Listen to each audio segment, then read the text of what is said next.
জিজ্ঞাসা করো যে মা, মোহাম্মদ বলে আমি বলে যারও সন্তান, আমার বাবার বলে ঠিক নাই, আমার বাবার কি নাই, ঠিক নাই। ওলীদ ইবনে মুগীরা দৌড়িয়ে তার মায়ের কাছে চলে গেল।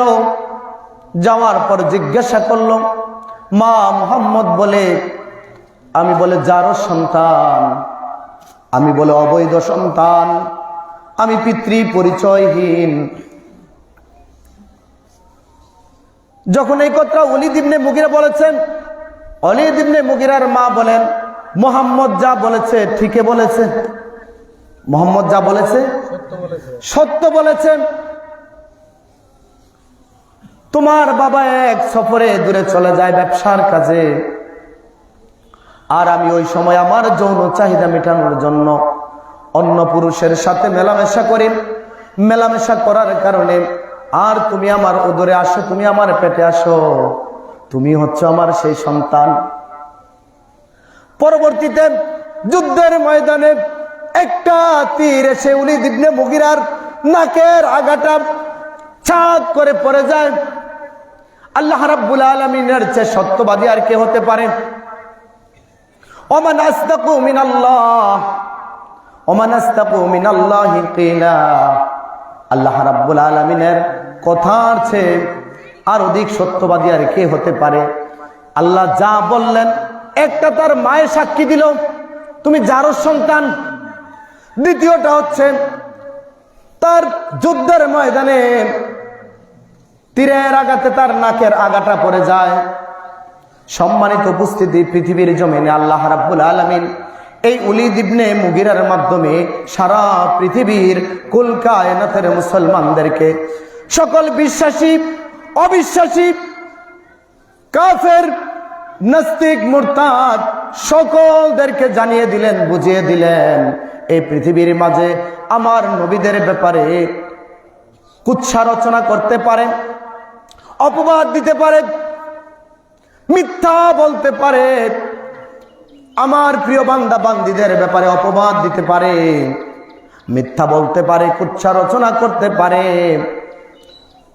আমার প্রিয় বান্দা বান্দীদের ব্যাপারে বিভিন্নভাবে সমাজের মাঝে মানুষের কাছে তাদেরকে হেয় প্রতিপন্ন করার জন্য, তাদেরকে ছোট করার জন্য বিভিন্নভাবে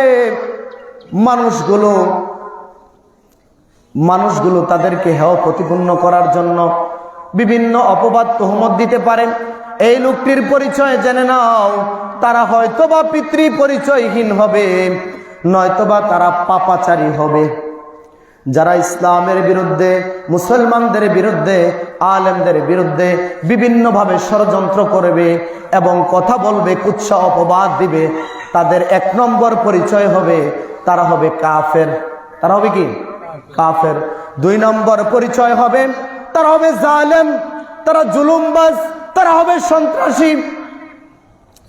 তিন নম্বর পরিচয় হলো আল্লাহ রাব্বুল আলামিন জানিয়ে দিলেন, যারা এইভাবে আমার প্রিয় বান্দাদের ব্যাপারে কুৎসা রচনা করবে তারা এই জমিনের মাঝে নিকৃষ্ট মানুষ। তারা জমিনের মাঝে কি? সবচেয়ে নিকৃষ্ট মানুষ। এজন্য খেয়াল রাখবেন, মুসলমানের বিপক্ষে কথা বলতেন আল্লাহ রাব্বুল আলামিনের কালামুল্লাহ কুরআন মাজিদের ব্যাপারে, কুরআনুল কারীমের ব্যাপারে কথা বলতে চিন্তা করে বলবেন, নবীদের ব্যাপারে চিন্তা করে কথা বলবেন, আল্লাহর প্রিয় বান্দা বান্দীদের ব্যাপারে কথা বলতে চিন্তা করে কথা বলবেন। যদি এর মাঝে একটু মাত্র এদিক সেদিক হয়ে যায়, এক নম্বরে বোঝা যাবে আপনি পিতৃ পরিচয়হীন, দুই নম্বরে বোঝা যাবে আপনি একজন জুলুমবাজ, একজন সন্ত্রাসী মানুষ, তিন নম্বর হচ্ছে আপনি একজন পাপাচারী মানুষ, অন্যায় অপরাধকারী মানুষ, গুনাহগার মানুষ। এজন্য আল্লাহর নবী হযরত ইব্রাহিম আলাইহিস সালাতু ওয়াস সালাম, আল্লাহ রাব্বুল আলামিন বললেন আসলিম, আত্মসমর্পণ করো। বলল তাসলিম, আত্মসমর্পণ করলাম। এই আত্মসমর্পণের ব্যাপারে ঈদুল আজহায় আমরা আজকে এখানে উপস্থিত হয়েছি। ত্যাগ কুরবানির মাধ্যম হচ্ছে আমরা কিছুক্ষণ পরে সালাতুল আজহার সালাত আদায় করার পরে আমরা কুরবানি করব। কুরবানিটাই হচ্ছে একটা ত্যাগ, একটা ত্যাগের মহিমা। আল্লাহ রাব্বুল আলামিন রাসূল আরবি সাল্লাল্লাহু আলাইহি ওয়াসাল্লামের মাধ্যমে কুরআনুল কারীমে জানিয়ে দিলেন, আল্লাহর নবী হযরত ইব্রাহিম আলাইহিস সালাতু ওয়াস সালাম আল্লাহর কাছে বলেছিলেন, রব্বি হাবলি মিনাস সলিহিন। আল্লাহ, তুমি রব্বুল আলামিনের কাছে আমার প্রার্থনা, তোমার কাছে আমার দাবি, আমাকে নেককার, সৎ, সালেহ, নেক আমলকারী একজন বান্দা, তোমার কাছে আবদার, আমাকে একজন তুমি সৎ কর্মশীল ন্যায়পরায়ণ পুত্র সন্তান দান করো। আল্লাহ রাব্বুল আলামিনের কাছে আরজ। আল্লাহ রাব্বুল আলামিন বলেন, ফাবাশশারনাহু বিগুলামিন হালিম। আল্লাহ রাব্বুল আলামিন বলেন, আমি তাকে সুসংবাদ দিলাম, তাকে দান করলাম, তাকে দিয়ে দিলাম, তাকে জানিয়ে দিলাম একটি ধৈর্যশীল সন্তানের, একটা ধৈর্যশীল সন্তানের।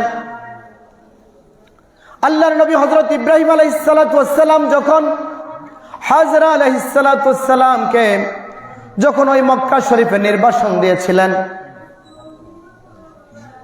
যখন শিশুপুত্র ইসমাইল আলাইহিস সালাতু ওয়াস সালামকে দিয়ে আসছিলেন, এটা সংক্ষিপ্ত ঘটনা আমি বলছি। দিয়ে আসার পরে যাওয়ার আর কোনো সুযোগ হয় নাই।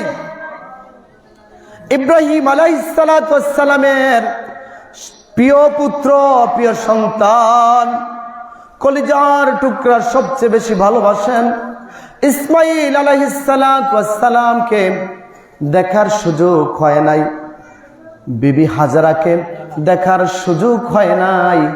এমন বাইন্ডিং এর ভিতরে ছিলেন, এমন অবস্থায় ছিলেন, এই মক্কা শরীফে যাওয়ার সুযোগ হয় নাই। আল্লাহ রাব্বুল আলামিন কোরআনুল কারীমে জানাইলেন সূরা সাফফাতের 102 নম্বর আয়াতে,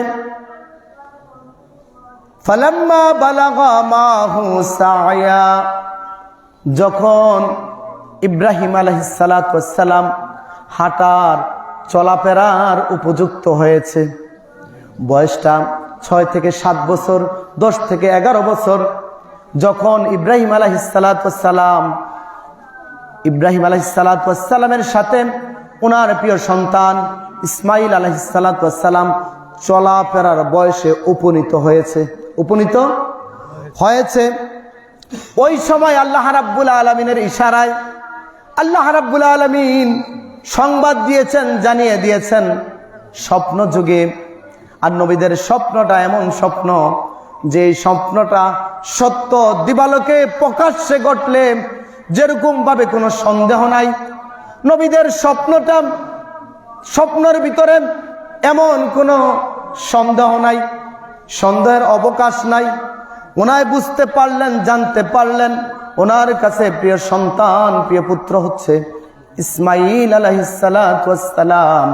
আল্লাহর পক্ষ থেকে ঘোষণা এসেছে, সংবাদ এসেছে, আল্লাহর রাস্তায় আল্লাহর সন্তুষ্টির উদ্দেশ্যে কুরবানি করার জন্য। ওনায় যখন ওনার সন্তান ইসমাইল আলাইহিস সালাতু ওয়াস সালাম এবং ওনার পরিবার হাজরা আলাইহিস সালাতু ওয়াস সালামের কাছে গিয়েছেন, এখানে শিক্ষণীয় একটি বিষয় হচ্ছে, মাঝখানে ওনায় কিন্তু যান নাই।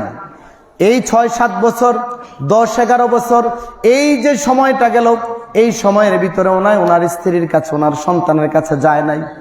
কিন্তু যাওয়ার পরে ওনা যখন বললেন, আলাইয়া বুনাইয়া ইন্নী আরা ফিল মানামি, কত সুন্দর করে বললেন, কত সুন্দর ভাষা, হে আমার প্রিয় বৎস, হে আমার সন্তান,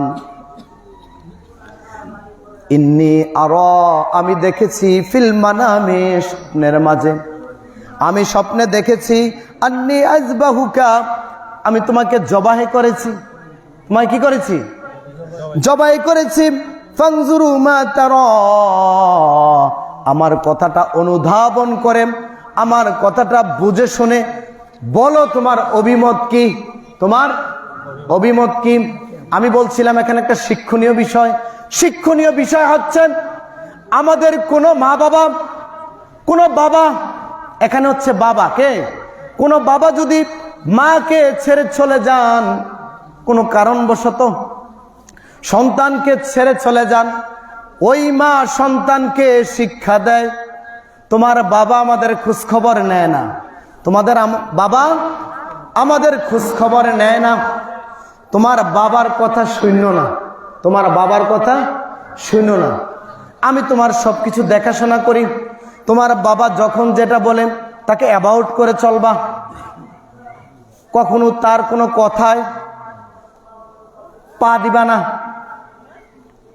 এরকম ভাবে বাবা যদি মা এবং সন্তানকে ছেড়ে যায়, মা ওই সন্তানকে অভিমান শিক্ষা দেয়, মা ওই সন্তানকে অভিমান শিক্ষা দেয়। কিন্তু দেখেন হাজরা আলাইহিস সালাতু ওয়াস সালাম একজন নবীর স্ত্রী, আল্লাহর একজন প্রিয় বান্দি, কেমন হলে সম্ভব যে সন্তানের বাবা খোঁজ খবর নেওয়ার সুযোগ হয় না?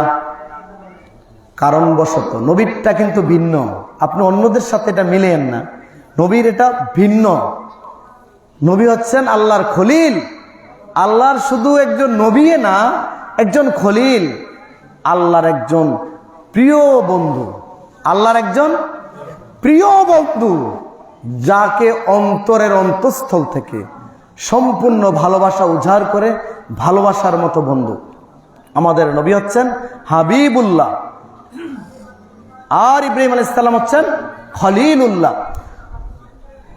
ইসমাইল আলাইহিস সালামকে ওনার আম্মাজান অভিমান শিক্ষা দেওয়ার কথা, কিন্তু অভিমান শিক্ষা দিলেন না। বাবা যখন গেলেন, বাবার সামনে সন্তানকে সফরদ করে দিলেন, তোমার বাবা আসছে, তোমার বাবার সাথে কৌশল বিনিময় করো, তোমার বাবাকে সালাম করো, তোমার বাবার সাথে সম্মান সূচক সম্মানিত আচরণ করো। আর ইসমাইল আলাইহিস সালাতু ওয়াস সালামকে আল্লাহ তো তৈরি করে সৃষ্টি করে দুনিয়ায় পাঠিয়ে বলে দিয়েছেন তিনি হালিম, ধৈর্যশীল। বললেন আমি স্বপ্নে দেখেছি তোমাকে আল্লাহর রাস্তায় কুরবানি করেছি। আল্লাহর নবীর প্রিয় পুত্র আল্লাহর নবী ইসমাইল আলাইহিস সালাতু ওয়াস সালাম বলেন ক্বালা ইয়া আবাতি, যেভাবে বাবা বললেন আমার প্রিয় বৎস, ছেলেও বলল আমার প্রিয় আব্বাজান। আফআল মা তুমারু ইফআল মা তুমারু, আপনাকে যেটা আপনাকে বলা হয়েছে, পরবর্তীতে বলা হবে, আরো আয়াতের অংশ রয়ে গিয়েছে, এখানে বলা হয়েছে আপনাকে আপনার যা ইচ্ছা তা করেন, এরকম বলছে না। খেয়াল করেন প্রত্যেকটা শব্দ, প্রত্যেকটা অর্থের মাঝে হিকমত আছে, কৌশল আছে। আপনার কাছে যদি আমি বন্দী হয়ে যাই, আপনি বলবেন কি? জি, আপনি বলবেন কি? আমি বললাম কি আপনার যা ইচ্ছা তাই করেন, আপনার যা ইচ্ছা তাই করেন। কিন্তু দেখেন ইসমাইল আলাইহিস সালাম এটা বলে নাই আপনার যা ইচ্ছা তাই করেন। কথাটা খেয়াল করেন সবাই। কাউকে যদি বন্দী করেন তখন সে কি বলে? যারা মানুষকে রাস্তাঘাটে রাত্রে আটকে চিন্তায় রাহাজানি খুন খারাপি ডাকাতি করে, তখন মানুষ কি বলে? যা আছে নিয়ে যান, যা আছে নিয়ে যান। বেপরু, এখন তার কোনো শক্তি সামর্থ্য থাকলেও কোনো কিছুই কোনো কাজে আসবে না, একমাত্র আল্লাহর সাহায্য ব্যতীত। সে কি বলে? আপনার যা ইচ্ছা তাই করেন। আল্লাহ নবী ইব্রাহিম আলাইহিস সালাতু ওয়াস সালাম ইসমাইল আলাইহিস সালাতু ওয়াস সালামকে যখন বলেছেন আমি স্বপ্নে দেখেছি তোমাকে জবাই করেছি, বলছে আপনার যা ইচ্ছা তা করেন, বলছে আল্লাহু আকবার, আল্লাহু আকবার। ইফআল মা তুমারু, আপনাকে যা আদেশ করা হয়েছে, আপনাকে যা আদেশ করা হয়েছে আপনি তাই করুন। সাতাজিদুনি ইনশাআল্লাহু মিনাস সাবিরিন। আপনি আমাকে ধৈর্যশীল বান্দাদের সাথে পাবেন, আপনি ধৈর্যশীলদের সাথে পাবেন। আল্লাহ কর্তৃক আপনাকে যে আদেশ করা হয়েছে, যে হুকুম করা হয়েছে, আপনার হুকুম আপনি কার্যকর করেন, কার্যকর করেন, আমাকে কি পাবেন? আমাকে কি পাবেন? ধৈর্যশীলদের সাথে পাবেন। সূরা সাফফাতের 103 নম্বর আয়াতে আল্লাহ রাব্বুল আলামিন বলেন, ফালাম্মা, অতঃপর, আসলামা, তারা আত্মসমর্পণ করলো। দুজনে পরামর্শ যখন হইল, একমত হইছে। কি হইছে? একমত হইছে। আল্লাহর যা কথা, দুজনে আমরা প্রস্তুত, বাবাও প্রস্তুত, ছেলেও প্রস্তুত। ওয়াতাল্লামাহু যাবিল, আল্লাহ রাব্বুল আলামিন যে ইসমাঈল আলাইহিস সালাম কে, ইব্রাহিম আলাইহিস সালাম পশু যেভাবে জবাই করার জন্য শোয়া দিছে, কি করে দিছে? শোয়া দিছে। সম্মানিত উপস্থিতি, আমরা যারা এখানে উপস্থিত হইলাম, আমাদের 7:30 জামাত, আপনারা যারা দেরি করেছেন এটা ঠিক হয় নাই। আগামী ঈদে সকলে খেয়াল রাখবেন যে সময়টা নির্ধারণ করা হবে 7টা সাড়ে 7টার ভিতরে, ওই সময়ের প্রতি আপনারা সকলে গুরুত্ব আরোপ করে সকলে ওই সময়ের আগে এসে উপস্থিত হবেন। আমার যে আলোচনা ছিল, এই আলোচনাটা আমি পুরা করতে পারলাম না, এজন্য দুঃখিত। ইব্রাহিম আলাইহিস সালামের ত্যাগ মহিমা, ইসমাঈল আলাইহিস সালামের ত্যাগ মহিমা মুসলিম জাতিকে শিক্ষা দেয়, মুসলমানদেরকে শিক্ষা দেয়। ত্যাগ ব্যতীত, কুরবানি ব্যতীত আত্মসমর্পণ করা হবে না। আত্মসমর্পণ করতে হলে একমাত্র, শুধুমাত্র, কেবলমাত্র আসলিম তাসলিম, আসলিম তাসলিম, আত্মসমর্পণ করো, আত্মসমর্পণ করলাম, এই কথার বাইরে কিছুই করা যাবে না। যদি কিছু করা হয় তাহলে মুসলমান হওয়া যাবে না। আর মুসলমান যদি না হওয়া যায়, ঈমান নিয়ে কবরে যাওয়া যাবে না। ঈমান নিয়ে কবরে যেতে হলে আল্লাহ বলে দিয়েছেন, ইয়া আইয়ুহাল্লাযীনা আমানুত্তাকুল্লাহ হাক্কা তুকাতিহি ওয়া লা তামুতুন্না ইল্লা ওয়া আনতুম মুসলিমুন। এজন্য সম্মানিত উপস্থিতি, আজকের দিনে আমরা কিছুক্ষণ পরে যে কুরবানি করব, আল্লাহ রাব্বুল আলামিন জানিয়ে দিয়েছেন, লা ইয়ানালাল্লাহা লুহুমুহা ওয়ালা দিমাউহা ওয়ালাকিন ইয়ানালুহুত তাকওয়া মিনকুম। আল্লাহ রাব্বুল আলামিন জানিয়ে দিয়েছেন যে এই কুরবানির পশুর কোনো গোশত, কোনো রক্ত আমার কাছে পুষবে না, আল্লাহর কাছে পুষবে না। কি পুষবে? ওয়ালাকিন ইয়ানালুহুত তাকওয়া মিনকুম। আল্লাহ রাব্বুল আলামিন বলেন, তোমাদের অন্তরের, মনের ফরেজগারিতা, তোমাদের খোদাভীরুতা, তোমাদের একনিষ্ঠতা, যে ইব্রাহিম আলাইহিস সালাম বলেছিলেন, ইন্নী ওয়াজ্জাহতু ওয়াজহিয়া লিল্লাযী ফাতারাস সামাওয়াতি ওয়াল আরদ হানিফা ওয়া মা আনা মিনাল মুশরিকিন। আমি একনিষ্ঠ মুসলমান, আমি মুশরিক নহে, আমি কাফের নহে, আমি পূজারী নহে, আমি কোনো দেব দেবী, কোনো গাছগাছালি, চন্দ্র সূর্য, কোনো কিছুর পূজা আমি করি না। আমি একমাত্র আল্লাহ তোমারই ইবাদত করি, তোমারই ইবাদত করি। এজন্য আত্মসমর্পণকারী হতে হবে। আর আত্মসমর্পণকারী হলে ওই ইব্রাহিম আলাইহিস সালাম, ইসমাঈল আলাইহিস সালামকে সমনোবলে, দৃঢ়স্থিরতাভাবে, একনিষ্ঠভাবে বাবা এবং সন্তানের একই পরামর্শের ভিতরে আবদ্ধ হয়ে একই মতে একই পথের মাঝে আবদ্ধ হয়ে কুরবানির জন্য প্রস্তুত হয়ে গিয়েছিল। আর আল্লাহ রাব্বুল আলামিন সাথে সাথে জিবরাইল আলাইহিস সালামের মাধ্যমে জান্নাত থেকে দুম্বা প্রেরণ করে ওই দুম্বা জবাইয়ের মাধ্যমে আল্লাহ পৃথিবীর মানুষের কাছে ওই একনিষ্ঠতার সর্বোচ্চ পরাকাষ্ঠা স্থাপনের অবস্থাটা, তাদের এই সিস্টেমটা, তাদের এই আত্মসমর্পণটা পৃথিবীর মানুষের কাছে দিয়ে দিলেন, দেখিয়ে দিলেন।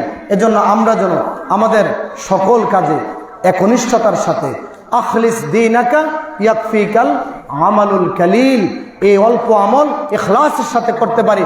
আল্লাহ তৌফিক দাও, আমরা বলি আমিন। আর এই দিবসটা বলা হয়েছিল ইয়াউমুল আজহা। এই আজহাটা কি, ঈদটা কি বলা হয়েছে? কি এটা? একটা জিয়াফত। এটা কি? একটা জিয়াফত। এজন্য এই কুরবানির দিন, কুরবানির পরে 3 দিন, এই 3 দিন জিয়াফত। আল্লাহ রাব্বুল আলামিন আমাদেরকে আমার এই অগুছালু কথাগুলো বোঝার এবং মানার তৌফিক দান করুন। আমরা সকলে বলি আমিন। আমার আলোচনার সারাংশ হচ্ছে বাবা এবং সন্তানের হকগুলো যেন আমরা আদায় করি। কেমনে? যথাযথভাবে ইসলাম যেভাবে বলেছে, কোরআন এবং সুন্নাহর আলোকে বাবা মা এবং সন্তান তাদের যে হক রয়েছে, উভয়ের হকগুলো সঠিকভাবে পালন করা। 2 নম্বর হচ্ছে আমরা ইব্রাহিম আলাইহিসসালামকে কুরবানি করার যেই নজরানা এই পৃথিবীতে পেশ করেছেন, এটা থেকে ত্যাগ কুরবানির মাধ্যমে আমাদের এই জীবনকে ইসলামের জন্য বিলীন করে দিয়ে আমাদের এই গণতান্ত্রিক এই দেশে নিয়মতান্ত্রিকভাবে আমরা যেন এই দেশে ন্যায় এবং ইনসাফ প্রতিষ্ঠা করে, ন্যায় এবং ইনসাফের মাধ্যমে মহান আল্লাহ রাব্বুল আলামিনের সন্তুষ্টি অর্জন করতে পারি। আল্লাহ আমাদেরকে তৌফিক দান করুক। আমরা বলি আমিন। আমা তৌফিক ইল্লা বিল্লাহ। আসসালামু আলাইকুম ওয়া রাহমাতুল্লাহি ওয়া বারাকাতুহু।